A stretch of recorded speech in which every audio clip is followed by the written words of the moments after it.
غامدی صاحب اس کے منکر ہیں، کہتے ہیں کوئی عیسیٰ علیہ السلام آسمانوں پہ زندہ نہیں ہے. وجہ اس کی ہے کہ منکر حدیث ہیں غامدی صاحب، وہ حدیث کا انکار کرتے ہیں. اب غامدی صاحب کو جب منکر حدیث کہا جائے تو وہ کہتے ہیں نہیں میں تو منکر حدیث نہیں ہوں. تو وہی اور کیا دلیل ہوگی منکر حدیث ہونے کی کہ آپ اتنی واضح حدیثیں ہیں کہ تو ہم آج اعلان کرتے ہیں کہ ہم منکر حدیث ہیں ہم منکر حدیث. اگر یہ چار چیزیں ماننے کا مطلب اقرار حدیث ہے تو ہم انکار حدیث کرتے ہیں، اس لیے کہ ان چار چیزوں کو ماننے کا لازمی تقاضا یہ ہے کہ پھر آپ قرآن مجید کا انکار کر دیں. پہلے ابتدا میں ایک بہت ہی کریٹیکل سوال کرنا چاہوں گا، اور ہم نے اس کے حوالے سے ابھی نیوز میں بھی کور کیا تھا. یہ تو خیر مفتی طارق مسعود صاحب نے ابھی حال ہی میں اعتراض کیا تھا، لیکن اس سے پہلے بھی بہت سے علماء کرام ہمیشہ یہ اعتراض آپ پر کرتے ہیں کہ غامدی صاحب جو ہیں ہمیشہ اس بات کو بڑی اصرار کے ساتھ بیان کرتے ہیں کہ وہ منکر حدیث نہیں ہیں، لیکن دوسری طرف جب ہم ان کو کہتے ہیں کہ نزول عیسیٰ کے حوالے سے صحیح بخاری کے اندر باقی احادیث کی کتابوں کے اندر بھی روایات ہیں، حدیثیں ہیں، تو آپ ان کا انکار کیوں کرتے ہیں؟ تو ان کو ایک کھلا تضاد نظر آتا ہے کہ غامدی صاحب حدیثوں کا انکار بھی کر رہے ہوتے ہیں اور اس کے ساتھ ساتھ جو ہے یہ بھی کہتے ہیں کہ وہ حدیثوں کا انکار نہیں کرتے. لیکن ابھی حال ہی میں ہم نے دیکھا کہ غامدی صاحب کا جو حدیث پروجیکٹ تھا علم النبی کے نام پر، تو وہ پورا کا پورا حدیث کے اوپر ہی بیسڈ ہے. اور اس کے ساتھ ساتھ جو غامدی صاحب کی مختلف کتابیں ہیں، میزان کے اندر سینکڑوں جگہ آپ نے حدیثیں جو ہیں وہ نقل کی ہیں. تو ایک جو کنٹراڈکٹری چیزیں نظر آ رہی ہیں کہ ایک طرف جو ہے آپ اپنی کتابوں کے اندر حدیث پروجیکٹ کے اوپر بھی کام کر رہے ہیں، اور دوسری طرف علماء کرام بار بار اس بات پر اصرار کرتے ہیں کہ آپ منکر حدیث ہیں. تو آپ اس پورے کے پورے الزام کو کیسے دیکھتے ہیں؟ جی جناب، بہت شکریہ. دیکھیے، یہ جو بات عام طور پہ کہی جاتی ہے کہ غامدی صاحب کا دبستان یا فکر فراہی کے ماننے والے لوگ حدیث کا انکار کرتے ہیں، یہ لوگ منکر حدیث ہیں، اور اس کے جواب میں جب ہمارے مواقف سامنے آتے ہیں اور ہم یہ کہتے ہیں کہ بھائی رسالت محمد صلی اللہ علیہ وسلم کی نسبت سے تین ہی چیزیں ہیں جو دنیا تک پہنچی ہیں، ایک قرآن مجید ہے، ایک سنت متواترہ ہے، اور تیسرا آپ کی نسبت سے علم و عمل کی روایات ہیں جو ہم تک منتقل ہوئی ہیں. رسالت محمد صلی اللہ علیہ وسلم کی سیرت و سوانح ہے، آپ کی دین کی شرح و وضاحت ہے، تفہیم و تبیین ہے، مماثل صورتحال میں آپ کے اطلاقات ہیں، آپ کے اجتہادات ہیں. اس ذخیرے پر مبنی لٹریچر اور ڈیٹا ہم تک پہنچتا ہے جس کو اصطلاح میں اخبار احاد یا حدیث سے تعبیر کیا جاتا ہے. یہ تین چیزیں ہم تک پہنچی ہیں. پہلی دو چیزوں کے بارے میں کوئی سوال ہی نہیں ہے، اس لیے کہ قرآن مجید کی کیا حیثیت ہے وہ خود اس نے واضح کر دی ہے، سنت کی کیا حیثیت ہے خود قرآن مجید نے واضح کر دی ہے. جو تیسری چیز ہے اس کے بارے میں ہمارا نقطہ نظر دو اور دو چار کی طرح ہمیشہ سے لکھا ہوا موجود ہے. غامدی صاحب نے اپنی کتاب میزان کی ابتدا میں بھی لکھی، اور اسی طریقے سے مبادئ تدبر حدیث کے زیر عنوان، اور پھر ابھی علم النبی جو ان کی کتاب آئی ہے اس کے مقدمے میں بھی اس بات کی وضاحت کر دی ہے. اس کے ساتھ ساتھ مقامات ہی میں ان کا ایک مضمون ہے جو مولانا زاہد الراشدی صاحب کے بعض استفسارات کے جواب میں لکھا تھا. ہر جگہ پر دو اور دو چار کی طرح اس نقطہ نظر کو واضح کیا ہے کہ رسالت محمد صلی اللہ علیہ وسلم کی نسبت سے جو روایات ہم تک پہنچتی ہیں ان کی صحت پر مطمئن ہو جانے کے بعد ہم ان کے بارے میں کیا نقطہ نظر اپناتے ہیں. ہماری رائے یہ ہے کہ رسول اللہ صلی اللہ علیہ وسلم کی حیثیت مطاع کی ہے، ان کی اطاعت کرنے کا حکم اللہ تعالیٰ نے دیا ہے، اور ان کے فیصلے جو دین کے باب میں ہم تک پہنچ چکے ہیں ان کو بے چون و چرا ماننا یہ ایمان کا تقاضا ہے. ہم نے اس کو بیان کیا ہے کہ فلا وربک لا یؤمنون حتی یحکموک فیما شجر بینہم ثم لا یجدون فی انفسہم حرجا ویسلموا تسلیما. قرآن مجید نے یہ فیصلہ کر دیا ہے کہ پیغمبر جب کسی معاملے میں فیصلہ کر دیں تو پھر اس سے انکار کی گنجائش باقی نہیں رہتی. اسی پس منظر میں ہمارا یہ نقطہ نظر قائم ہوا ہے کہ حدیث رسالت محمد صلی اللہ علیہ وسلم کی نسبت سے جب ہم تک پہنچ جاتی ہے تو وہ اصل دین ہی کی شرح و وضاحت ہوگی، یہ اس کا دائرہ ہے. خود رسالت محمد صلی اللہ علیہ وسلم کو قرآن مجید نے پابند کر دیا ہے کہ آپ نے اللہ کا یہ دین ہی لوگوں تک پہنچانا ہے. تو اصل کی فرع ہوگی، متن کی شرح ہوگی. اسی طریقے سے جو کچھ ہمارے پاس اجمال میں دین کے اندر آ چکا ہے، اس کے تصورات، عقائد محکم ہو چکے ہیں، اس کی تفصیلات آ جائیں گی. اس کی چھوٹی چھوٹی مثالیں بھی لے لیتے ہیں تاکہ لوگوں کو سمجھنے میں آسانی ہو جائے. اصل کی فرع ہوگی، متن کی شرح ہوگی اور اجمال کی تفصیل ہوگی. یہ حدیث کا دائرہ ہے. اس میں آپ پہلی چیز دیکھیں تو اللہ تعالیٰ نے قرآن مجید میں یہ بتایا ہے کہ دو بہنوں کو نکاح میں جمع نہیں کر سکتے. اس کی جو بھی ریزننگ حکمت علت ہے وہ اپنی جگہ پر اس وقت زیر بحث نہیں ہے. رسالت مآب صلی اللہ علیہ وسلم نے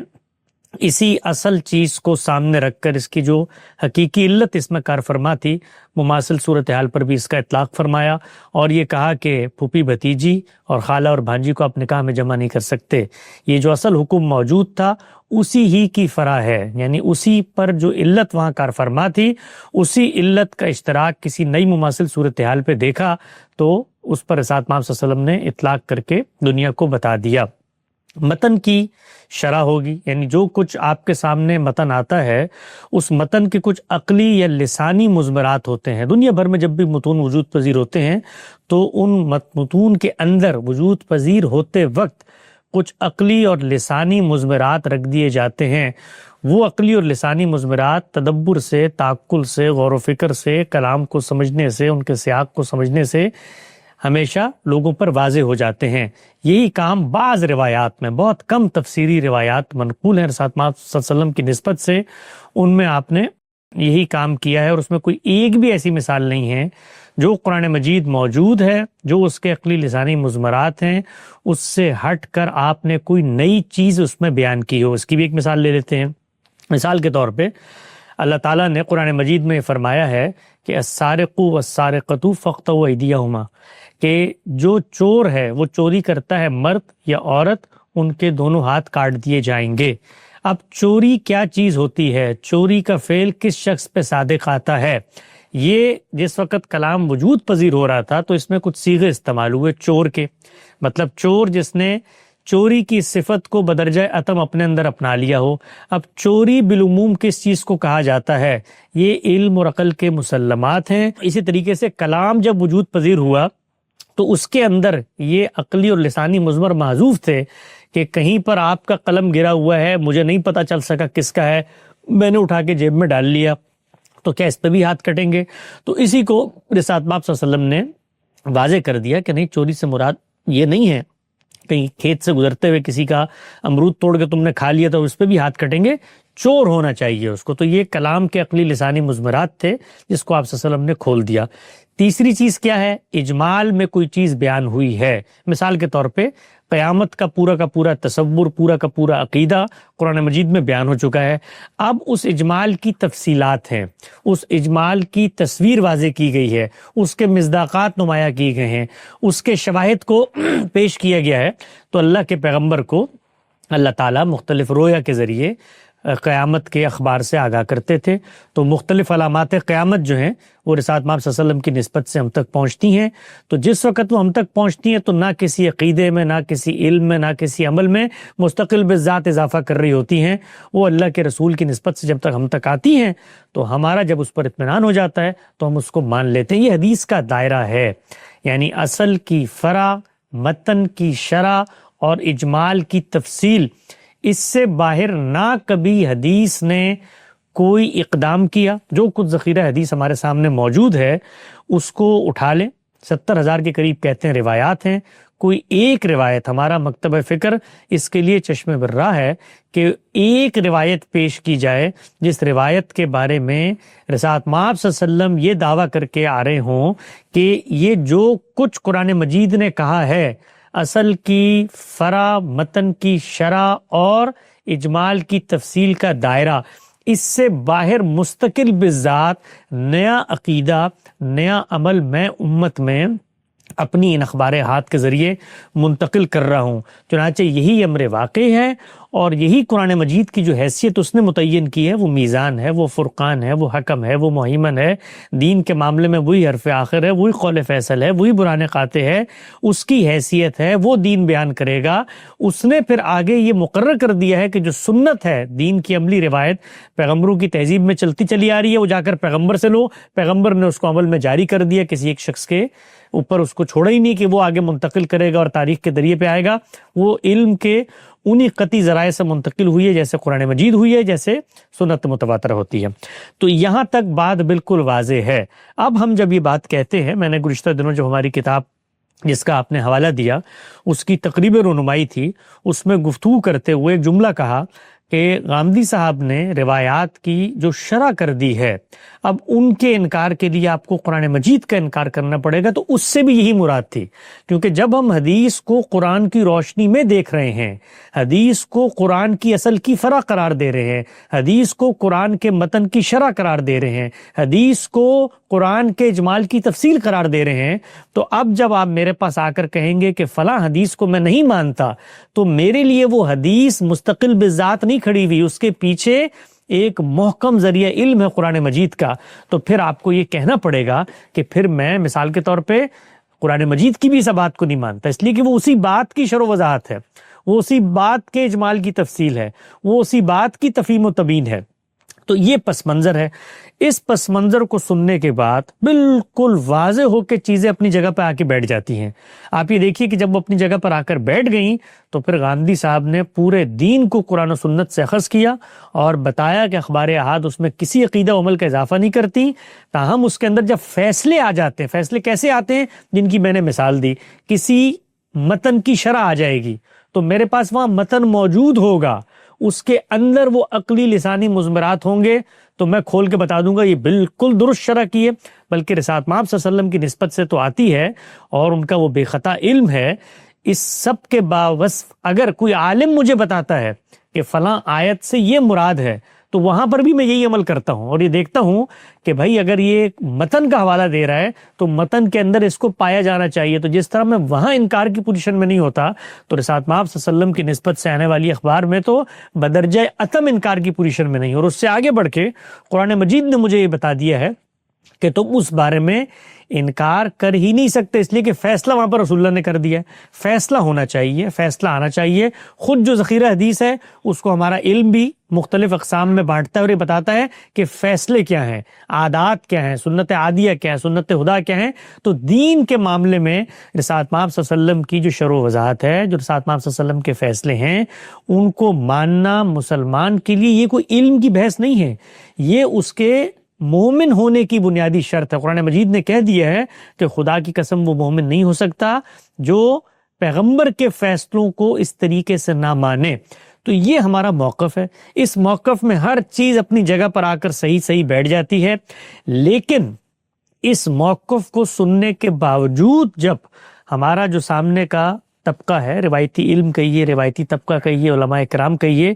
وہ جس وقت اعتراض کرتے ہیں تو ہمیں ٹھنڈے دل و دماغ سے، بڑی محبت سے، بڑے تحمل سے سمجھنا چاہیے کہ اب ان کا اعتراض باقی کیا رہ گیا ہے، اس لیے کہ حدیث تو اس کی جگہ پر آ گئی اور حدیث کو ہم نے قرآن مجید کی شرح بنا دیا، متن کی فرع بنا دیا، اجمال کی تفصیل بنا دیا، تو اب اس کو تو ہلایا نہیں جا سکتا، اس کا تو کوئی شخص انکار کر ہی نہیں سکتا۔ اس کے بارے میں تو ہم نے یہاں تک کہہ دیا کہ اب جو ہم نے اس کی تعبیر کی ہے قرآن کی روشنی میں، آپ میرے فہم سے اختلاف کر سکتے ہیں، لیکن اگر آپ انکار حدیث کریں گے تو انکار قرآن ہو جائے گا۔ اس سطح پر جا کر جب بات واضح ہو گئی تو اب بھی علماء کرام کو اگر تردد ہے، اگر ان کو ہمارے موقف پر شبہ ہے، اشکال ہے، تو ہمیں یہ جاننا چاہیے دیانتداری سے کہ ان کا مسئلہ کیا ہے، ان کا کیا پرابلم پیدا ہو گئی ہے جس وجہ سے وہ اب بھی یہ ماننے کو تیار نہیں ہیں کہ یہ جو دوسرے حضرات ہیں۔ اور اس سے آگے بڑھ کے میں آپ سے ایک بات عرض کرتا ہوں کہ ہمارے یہاں اس پوری بحث کے اندر جو مختلف لوگ غلط مواقف پیش کرتے ہیں وہ ہماری بنا استدلال میں کہیں زیر بحث ہی نہیں ہے۔ یعنی عام طور پہ لوگ یہ کہتے ہیں کہ یہ لوگ جو ہے مثال کے طور پہ یہ کہتے ہیں کہ حدیث چونکہ ضمنی ہوتی ہے اس لیے اس کو مت مانو، حدیث چونکہ بہت بعد میں منتقل ہوئی اس کو مت مانو، یہ ہمارے زیر بحث ہی نہیں ہے۔ علم اور عقل کا اطمینان کے وہی اصول ہیں جو محدثین کے اصول ہیں، وہ متن کے بارے میں 2 چیزیں ہیں، وہ متن نقل کرنے والوں کے بارے میں 3 چیزیں ہیں، متن کے بارے میں کہ قرآن و سنت کے خلاف نہ ہو، علم و عقل کے مسلمات کے خلاف نہ ہو، متن منتقل کرنے والا عادل ہو، ثقہ ہو، اس کی عدالت کے اوپر اطمینان ہو، سلسلہ سند کا اتصال ہو، یہ سب چیزیں ہم اسی طرح مانتے ہیں، اس طرح روایتی علم مانتا ہے، گویا اس میں کوئی اختلاف ہے ہی نہیں، تو پھر ان کو ہم سے اختلاف کیوں کر پیدا ہو رہا ہے؟ تو اب میں آپ کو پوری دیانتداری کے ساتھ اور طالبانہ انداز میں سمجھاتا ہوں کہ ان کا موقف ہے کیا، اور یہ موقف انہوں نے اپنے قلم سے لکھا ہے، بیان کیا ہے۔ آپ کہیں گے تو ان کتابوں کا، ان آرٹیکلز کا میں براہ راست آپ کو حوالہ پیش کر دوں گا تاکہ یہ بحث پوری طرح صاف ہو جائے کہ کون سا فریق کہاں کھڑا ہے. ہمارے یہاں حدیث اس جگہ پر آ کر پلیس ہوتی ہے، وہ قرآن و سنت کے تابع ہے، اس کا یہ دائرہ ہے، اور امر واقعی یہی ہے کہ ہم نے پورے حدیث کے ذخیرے پر کام کر کے بتا دیا کہ یہ دیکھو یہ وہی کام کر رہی ہے. اب آئیے سامنے والے استدلال کی طرف. علماء کرام کیا کہتے ہیں؟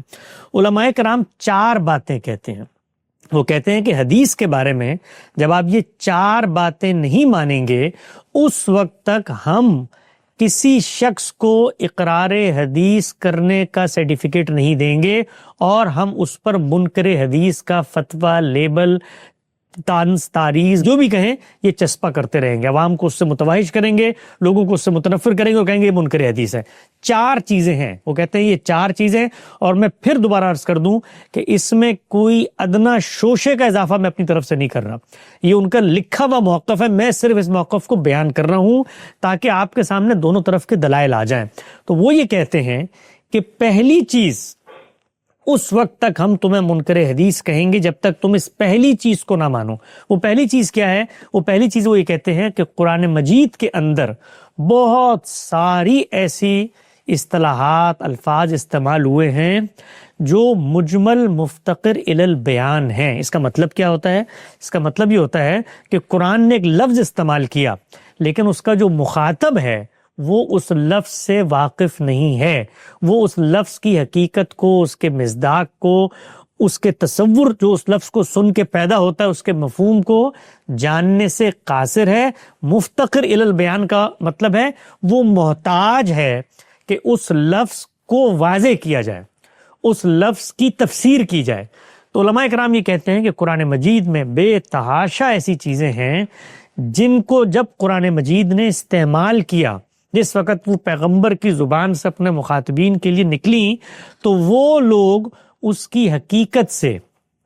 مکمل طور پہ غیر آشنا تھے، وہ واقف ہی نہیں تھے. اور وہ جو الفاظ تھے وہ الفاظ محتاج تھے کہ ان کی تفسیر کی جائے پیغمبر کے ذریعے. اس سے پہلے ان الفاظ کا کوئی مفہوم مدعا وہ لوگوں پر واقف نہیں تھا. اس میں وہ ایک اور بات بیان کرتے ہیں، اس پہ ایک سوال پیدا ہوتا ہے نا کہ بھائی قرآن مجید نے اس کا مطلب ایسے الفاظ استعمال کر دیے جو مخاطبین کے لیے واقفیت ہی نہیں رکھتے. ایک طرف قرآن کہتا ہے یہ تفصیل لکل شیء ہے، اس کے بعد کہتا ہے یہ تبیان ہے، اس کے بعد یہ کہتا ہے کہ یہ حق و باطل کا فیصلہ کرنے آیا ہے، اس کے بعد یہ کہتا ہے کہ یہ بلسان عربی مبین نازل ہوا ہے، یہ تمہاری زبان میں ہوا ہے، بلسانک ہوا ہے. تب بھی ہو گیا. تو پھر علماء اس کا جواب دیتے ہیں. پہلا جواب وہ یہ دیتے ہیں کہ جس وقت قرآن نے لفظ استعمال کیا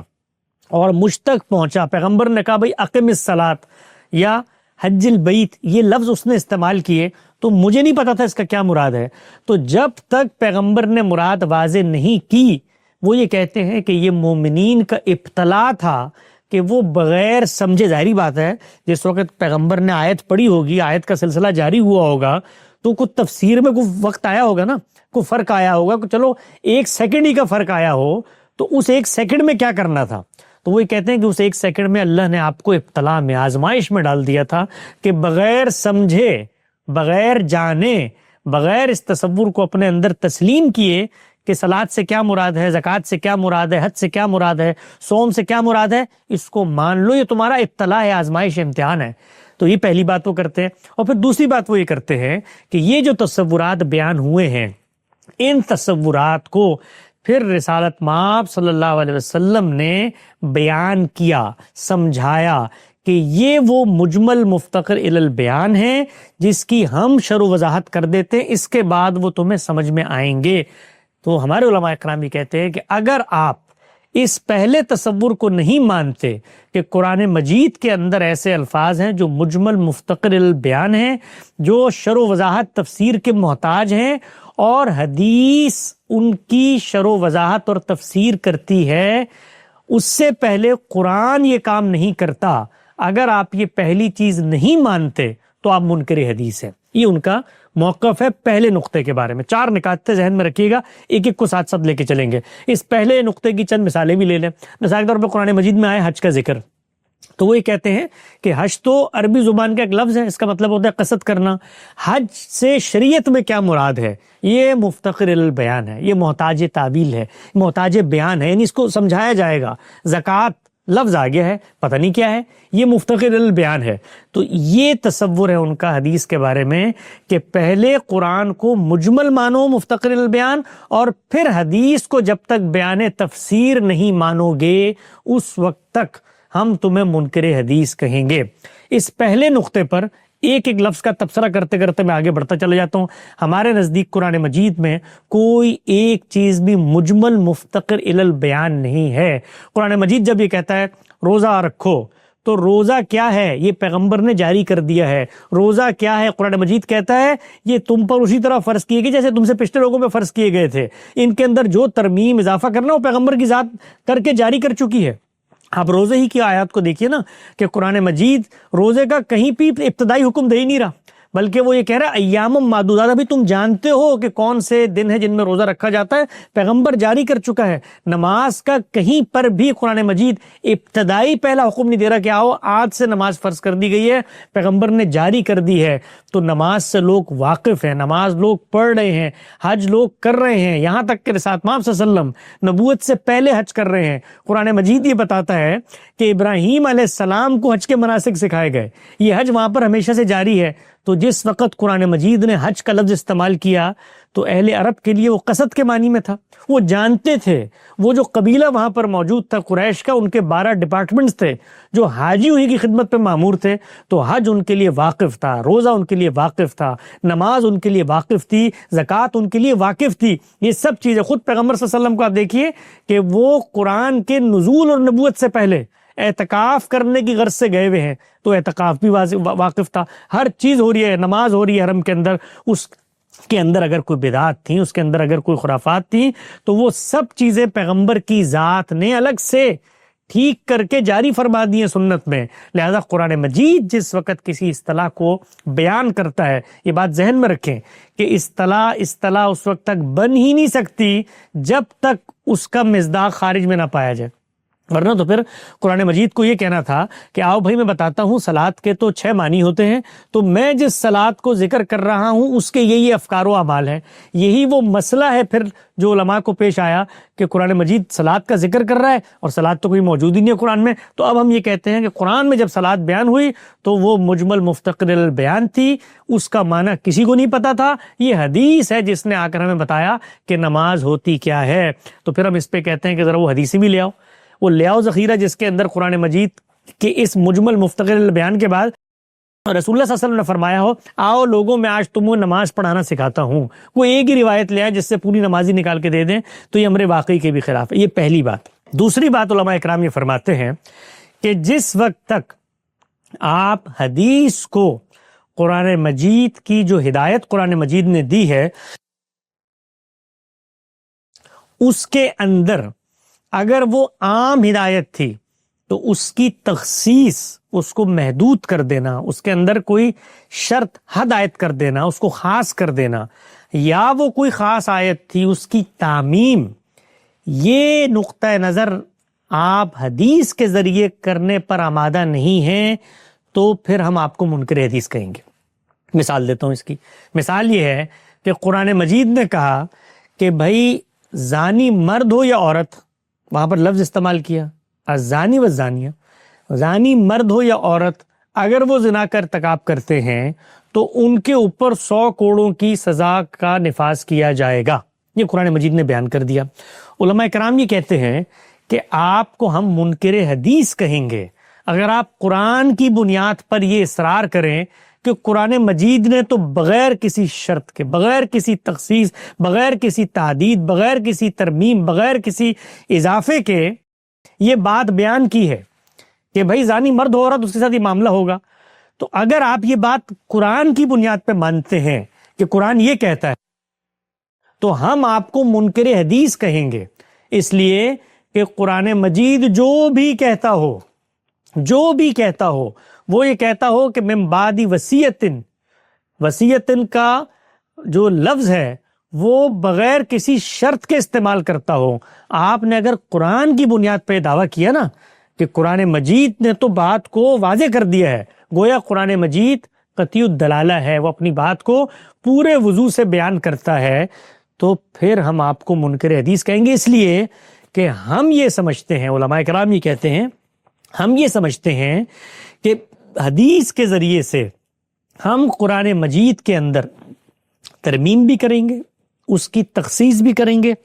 اس کی تعمیم بھی کریں گے۔ اس کی ایک مثال میں آپ کی خدمت میں پیش کر دیتا ہوں۔ وہ یہ کہتے ہیں دیکھو قرآن نے تو کہا تھا نا، تم لوگ آ کے ہمارے سامنے قرآن پڑھتے ہو اور کہتے ہو قرآن اللہ کا کلام ہے، قطعی الدلالہ ہے، اس کا ایک ہی متن ہے اور اس کا مفہوم بھی متعین ہے اور اس کی ایک ہی قرات ہے، سب چیزیں تم کہتے ہو اور اس کے تابع سب چیزیں دیکھو۔ ہم تمہیں بتاتے ہیں کہ رسالت مآب صلی اللہ علیہ وسلم نے تو شادی شدہ اور غیر شادی شدہ کی بنیاد پر یہ تقسیم کی تھی، لہٰذا قرآن مجید کی آیت جو تم پڑھتے ہو اس آیت کے اندر ہم نے تخصیص کر دیے۔ گویا قرآن میں جو چیز زیر بحث ہے، اگرچہ وہ قرآن کے الفاظ میں نہیں ہے، اگرچہ وہ قرآن کے مدعا متن مفہوم میں کہیں نہیں ہے، ہم حدیث کے ذریعے اس قرآن مجید کی اس تعمیم کے اندر تخصیص کریں گے۔ تو وہ یہ کہتے ہیں کہ اب ہم نے یہ تخصیص کر دی ہے کہ قرآن مجید میں جس وقت زنا کی سزا کا ذکر ہوا تو اب وہ سزا صرف غیر شادی شدہ لوگوں کے لیے ہے، ان کو 100 کوڑے لگیں گے۔ شادی شدہ کی سزا ہم لوگ بیان کریں گے، ہم نے روایتوں سے سمجھی ہے اور ہم قرآن مجید کی اس تعمیم پر تخصیص۔ تو جو شخص حدیث کے ذریعے قرآن کی تخصیص کا قائل نہیں ہے، علماء کرام یہ کہتے ہیں وہ منکر حدیث ہے۔ یہ بات اسی طریقے سے وہ لکھتے ہیں، بیان کرتے ہیں۔ اس پر میں 1 منٹ کا تبصرہ کر دیتا ہوں۔ اس طرح کی جتنی روایات لوگ لے کر آتے ہیں اور وہ یہ بتاتے ہیں کہ یہ قرآن مجید کی تعمیم میں تخصیص ہو گئی ہے یا تخصیص کے اندر تعدید ہو گئی ہے، تو ان کے بارے میں ہم یہ بتاتے ہیں کہ آؤ بیٹھو غور کرو، یہ اسی کلام کے عقلی لسانی مضمرات ہیں جن کو رسالت مآب صلی اللہ علیہ وسلم نے کھول دیا۔ یہ کوئی نئی چیز اس میں بیان نہیں ہو رہی۔ مثال کے طور پر جس وقت یہ بات بیان ہوئی کہ چوری کی یہ سزا ہے، تو چوری کیا ہوتی ہے یہ رسالت مآب صلی اللہ علیہ وسلم نے الگ سے تحدید نہیں کی، یہ کلام کے عقلی لسانی مضمرات تھے، اس کا بیان آگے رہا۔ حدیث یہاں پر کوئی نیا کام کر ہی نہیں رہی۔ اسی کے ساتھ ساتھ ہم ان کو یہ بتاتے ہیں کہ جن معاملات میں تمہیں تردد ہو رہا ہے، تم یہ دیکھ رہے ہو کہ بھئی زنا کی سزا تو قرآن نے صرف 100 کوڑے دی تھی، یہ رسول اللہ نے رجم کیوں کر دیا؟ تو آؤ ان واقعات پہ غور و فکر کرو۔ خود رجم کی سزا قرآن مجید میں زیر بحث ہے اور وہ فساد فی الارض کے ضمن میں ہے، تو روایتوں پر غور کرو۔ روایتیں چیخ چیخ کر پکار کے یہ بتا رہی ہیں کہ ان روایتوں میں جن لوگوں نے یہ جرم کیا تھا وہ محض زنا کا جرم نہیں تھا، وہ فساد فی الارض کا جرم بن چکا تھا۔ چوری جس وقت ڈاکہ بن جائے، قتل جس وقت دہشت گردی بن جائے اور زنا جناب الجبر بن جائے یا کعبہ گری بن جائے، تو اس موقع پر کیا ہوتا ہے؟ یہ فساد کے زمرے میں آ جاتا ہے۔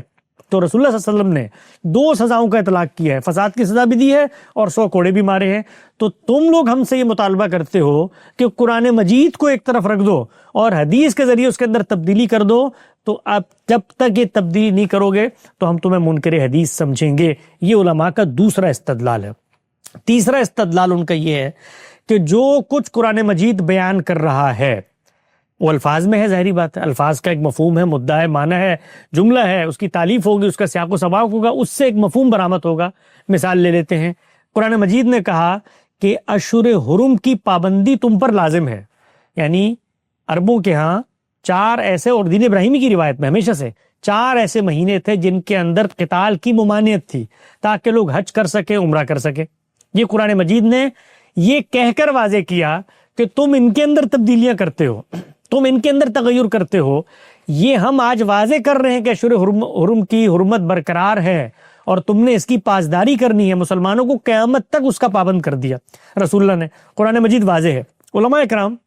تیسرا نقطہ یہ بیان کرتے ہیں کہ جب تک آپ حدیث کے ذریعے قرآن مجید کی واضح متعین ہدایت کو منسوخ کرنے پر آمادہ نہیں ہوں گے، گویا اس کو نل اینڈ وائٹ کرنے پر آمادہ نہیں ہوں گے، گویا اس کے خاتمے پر آمادہ نہیں ہوں گے، اس وقت تک ہم آپ کو منکر حدیث کہیں گے۔ مثال لے لیتے ہیں، مثال امام سرخسی بیان کرتے ہیں، بے شمار مثالیں ہیں اس کی، آپ کو روایت کی کتابوں میں ایک مثال لے لیتے ہیں۔ مثال کے طور پہ اشہر حرم کی حرمت کی قرآن نے بات کی تو امام سرخسی فرماتے ہیں کہ رسول اللہ صلی اللہ علیہ وسلم نے اس کو منسوخ کر دیا۔ گویا ہمارے پاس ایک حدیث آئی ہے کہ آپ نے فلاں موقع پر فلاں مہینے میں قتال کیا تھا، اور وہ مہینہ تو چونکہ اشہر حرم ہے تو اس لیے قرآن نے اگرچہ کہا ہو کہ اشہر حرم میں قتال نہیں کرنا، ہم یہ کہتے ہیں کہ حدیث میں یہ آگے ہے کہ آپ نے فلاں مہینے میں یہ قتال کیا تھا، لہذا قرآن کی ہدایت کو ہم نے منسوخ کر دیا۔ تو علماء اکرام کا تیسرا نقطہ نظر یہ ہے کہ حدیث کے ذریعے قرآن کو منسوخ کرنے پر جس وقت تم آمادہ نہیں ہوگے اس وقت تک ہم تمہیں منکر حدیث سمجھیں گے۔ اب آپ دیکھیے کہ وہی روایت جس سے یہ کام کیا گیا صرف اس کو بخاری میں کھول کے پڑھ لیں تو واضح ہو جائے گا کہ خود قرآن مجید نے تو شرائط عائد کر دی تھی کہ اگر تم پر حملہ ہو جائے ان مہینوں میں تو تم جواب دے سکتے ہو. وہ دیکھیے وہ حملہ کس نے آغاز کیا؟ رسول اللہ صلی اللہ علیہ وسلم نے اسی آغاز کیے ہوئے حملے کو کہاں تک پہنچایا؟ خود حدیث کی کتاب نے واضح کر دیا ہے کہ وہ اشہر حرم کے اندر ہوا ہی نہیں. تو ان سب چیزوں کو جب ہم بیان کرتے ہیں کہ وہی روایت تو وہ کام کر ہی نہیں رہی جس کے ذریعے سے تم قرآن مجید کو منسوخ کر رہے ہو، تو وہ یہ کہتے ہیں کہ ہمارا کرائٹیریا ہے تیسرا، اگر آپ حدیث کے ذریعے قرآن کو منسوخ کرنے پر آمادہ نہیں ہوں گے تو ہم آپ کو منکر حدیث کہیں گے. یہ تیسرا کرائٹیریا. چوتھا اور آخری کرائٹیریا ان کا یہ ہے منکر حدیث کا لیبل لگانے کے لیے کہ جس وقت تک کوئی بھی روایت آپ کے سامنے آتی ہے، کوئی بھی روایت، اس روایت کو انسانوں نے جب سمجھا ہے، علماء اکرام نے جب سمجھا ہے، سلف صالحین نے جب سمجھا ہے، تو اس سمجھنے سے جو ان کا ایک نقطہ نظر وجود پذیر ہوا ہے، جو آئیڈیا ڈیولپ ہوا ہے، وہ چونکہ ایک آدمی کا نہیں ہے، افراد کی اتنی بڑی تعداد کی انڈرسٹینڈنگ ہے حدیث کی، لہٰذا حدیث کے مفہوم پر جب اجماع ہو جائے تو اس سے اگر آپ اختلاف کرتے ہیں، اس وقت حجیت حدیث زیر بحث نہیں ہے. یعنی حدیث کی جو انڈرسٹینڈنگ ہے، مثال لے لیتا ہوں بھئی، حدیث کی انڈرسٹینڈنگ ہے کہ رسول اللہ صلی اللہ علیہ وسلم نے فرمایا جس شخص کی تہبند ٹخنوں سے نیچے ہوگی وہ جہنم میں جلائی جائے گی. تو وہ یہ کہتے ہیں کہ یہ حکم تکبر کی غرض سے ہو یا نہ ہو، اس پر اجماع ہے. یا ایک اور مثال لے لیتے ہیں، مثال کے طور پہ وہ کہتے ہیں کہ یہ نزول مسیح کی روایت جس کا آپ نے ذکر کیا کہ یہ کتابوں میں آ گئی ہے، اور اب اس سے مراد یہ ہے کہ اس میں حصی طور پر سیدنا مسیح دوبارہ زمین پر اتر کے تشریف لائیں گے. یہ جو بھی روایتیں ہیں ان پر ہماری ایک انڈرسٹینڈنگ ڈیولپ ہو چکی ہے انسانوں کی. تو اس انڈرسٹینڈنگ سے اگر آپ اختلاف کرتے ہیں، انڈرسٹینڈنگ سے اختلاف کرتے ہیں ہماری انسانوں کی، تو ہم آپ کو منکر حدیث کہیں گے. اس پر ہم وہی ایک لفظی تبصرہ کہ جس وقت آپ کی انڈرسٹینڈنگ آتی ہے تو آپ بھی اگر رسول اللہ کی جگہ پہ بیٹھ گئے ہیں اور رسول اللہ نے قرآن کی شرح و وضاحت کی تھی اور ان شرح و وضاحت سے جو ذخیرہ حدیث مرتب ہوا اس کی شرح و وضاحت کی ذمہ داری آپ کو دی ہے، اور ہمیں قرآن نے پابند کر دیے کہ رسول کے بعد ان کے فیصلے بھی مانو اس شرح و وضاحت کے بارے میں، تو ہم مانیں گے. ورنہ حدیث کو دیکھیں گے، اس کا سیاق دیکھیں گے، سباق دیکھیں گے، پس منظر دیکھیں گے، سب سے بڑی چیز اصول دیکھیں گے جس کی وہ فرع بن رہی ہے، متن دیکھیں گے جس کی وہ شرح بن رہی ہے، اجمال دیکھیں گے جس کی وہ تفصیل بن رہی ہے. اور ہزاروں جگہ پر اختلافات ہو سکتے ہیں روایت کی تفہیم میں. تو یہ 4 نقطہ نظر ہیں. میں طالب علمانہ انداز میں بڑی محبت دیانتداری کے ساتھ یہ عرض کرتا ہوں کہ یہ 4 جو چیزیں میں نے بیان کی ہیں، اگر اس میں کوئی ادنا تحریف کی ہو، ادنا ترمیم اضافہ کیا ہو جو علماء کرام کہتے ہیں، تو آپ آ کر میرا گریبان پکڑ لیں. میں نے بے کم و کاست ویسے بیان کی ہیں جیسے وہ بیان کرتے ہیں.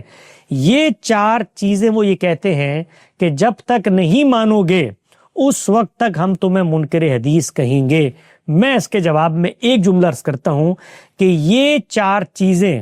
ماننے کے بعد اگر انسان حدیث کا اقرار کرتا ہے تو ہم آج اعلان کرتے ہیں کہ ہم منکر حدیث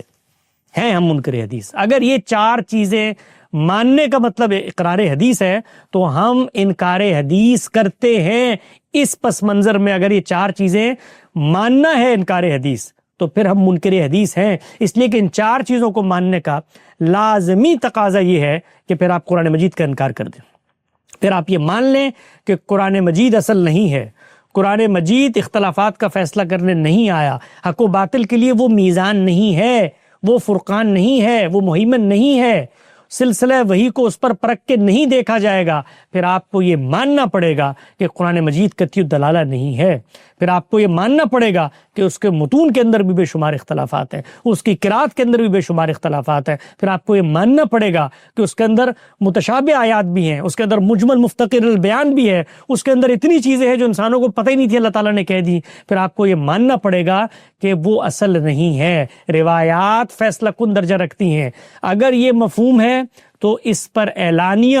مسلمان کی حیثیت سے اس سے بڑا کوئی اقرار نہیں ہو سکتا کہ ہم سب کہیں کہ جس پر علماء کرام منکر حدیث کا لیبل لگاتے ہیں ہم بدرجہ فخر اس کو قبول کر کے اپنے ماتھے کی زینت بنائیں گے. لیکن ساتھ ساتھ یہ بیان کریں گے کہ یہ جس چیز پر تم اقرار حدیث کر رہے ہو یہ اصل میں انکار قرآن ہے، یہ انکار قرآن ہے، اور ہم نے حدیث کی جو پلیسمنٹ کی ہے وہ دین کے فریم میں بالکل قرآن مجید کے مطابق ہے، صحیح جگہ پر ہے۔ اس پس منظر میں اگر آپ علماء اکرام کی گفتگو آئندہ سنیں گے جس وقت وہ ہمیں منکر حدیث کہتے ہیں، تو عام لوگوں پر